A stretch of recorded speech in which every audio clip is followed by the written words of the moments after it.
تو یہ بات ذہن میں رکھیے گا کہ اسلام کی قومیت کی اساس وطن نہیں ہے، جغرافیہ نہیں ہے، نظریہ ہے۔ تو نظریہ اسلام ہی نظریہ پاکستان ہے۔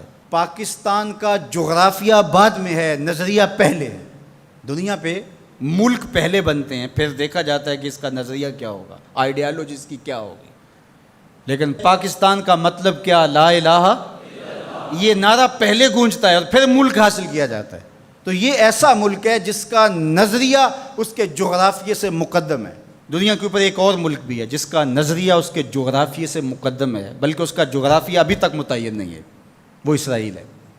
وہ یہودی نظریے پہ قائم ہوا ہے، اس کا نظریہ پہلے تھا اور جغرافیہ اس کا ابھی تک مکمل نہیں ہے، اس کی کوئی سرحدات متعین اور طے شدہ نہیں ہے، ہر سال پھیلتی ہیں۔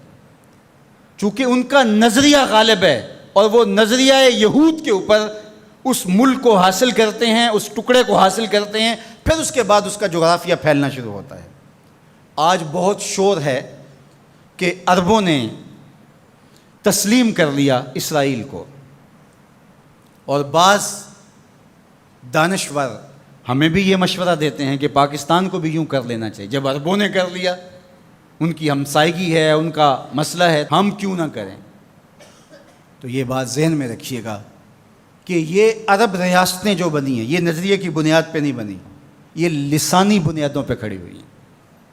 جب سلطنت عثمانیہ کو توڑا گیا تو اس وقت یہ بت تراشا گیا اور عربوں کو کہا گیا کہ یہ اجمی ہیں ترک اور تمہارے اوپر حکومت کرتے ہیں اور تم عربی النسل ہو۔ وہ لارنس آف عربیہ 4000 جاسوس لے کر کے بظاہر آثار قدیمہ کی کھدائی کے لیے آیا تھا، لیکن اس کا مقصد تو کچھ اور تھا، اور کس طرح ان کے اندر عصبیت ابھاری، یہ مکر تھا تاکہ مسلمانوں کو ٹکڑیوں میں بانٹ دیا جائے۔ اقبال نے اس کو بت کہا ہے۔ یہ بت کہ تراشیدہ تہذیب نوی ہے، نئی تہذیب کا تراشا ہوا یہ بت ہے۔ یہ بت کہ تراشیدہ تہذیب نوی ہے، غارت گرے کاشانہ دین نبوی ہے۔ بازو تیرا توحید کی قوت سے قوی ہے، اسلام تیرا دیس ہے، تو مصطفی بھی ہے۔ نہ عربی، نہ اجمی، نہ گورا، نہ کالا، تیری پہچان یہ ہے کہ تو مصطفی بھی ہے۔ تو یہ وہ شناخت تھی جو امت کی وحدت کی ضمانت بنتی ہے۔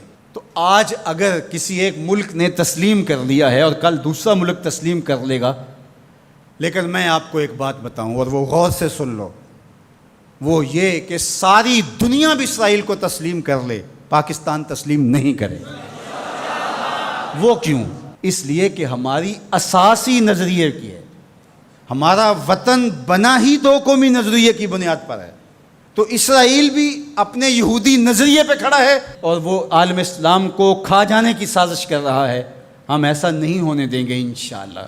اور پاکستان بھی اپنے اسلامی نظریے پہ کھڑا ہے۔ یہ الگ بات ہے کہ 73 برس بیت گئے اور منزل انہیں ملی جو شریک سفر نہ تھے، اور باغ دوڑ ہمیشہ ان لوگوں کے ہاتھوں میں رہی جو اس ملک کو نوچتے رہے۔ گدیں، یہ ڈاکو، یہ لٹیرے جنہوں نے ملک کو لوٹا، دونوں ہاتھوں سے ہمارے وسائل نے چھوڑے اور ہماری نظریاتی اساس کے اوپر کلہاڑے چڑھائے۔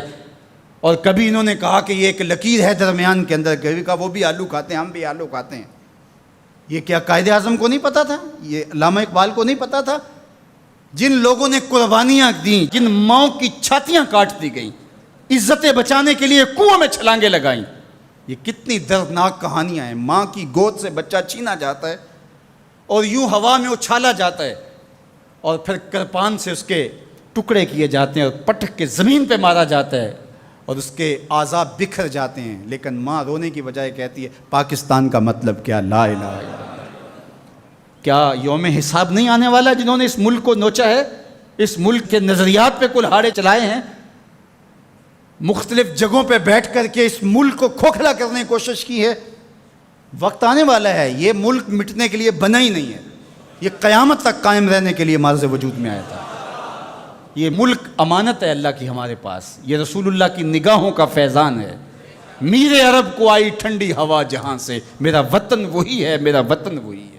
میں یہ بات ہر سال کہتا ہوں کہ اللہ رسول کے ساتھ تو ہماری محبتوں کا رشتہ لازوال ہے، لیکن اس ملک کے ساتھ ہم ٹوٹ کے محبت کرتے ہیں، اس لیے کہ اس ملک نے اسلام کی نشأت کے لیے بنیادی پلیٹ فارم بننا ہے۔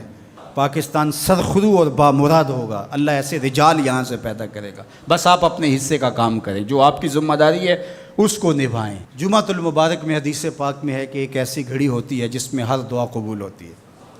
تو میں آپ کی آمین کے ساتھ آج کی ان مبارک گھڑیوں میں یہ دعا کرتا ہوں، اللہ میرے وطن کی خیر فرما، میرے ملک کو امن کے اجالے عطا کر دے، میرے ملک کو اپنی رحمات کا سایہ عطا کر دے، میرے ملک کو معیشت کا جمال عطا کر دے، ملک کی نظریاتی سرحدوں کی اور جغرافیائی سرحدوں کی مالک حفاظت فرما۔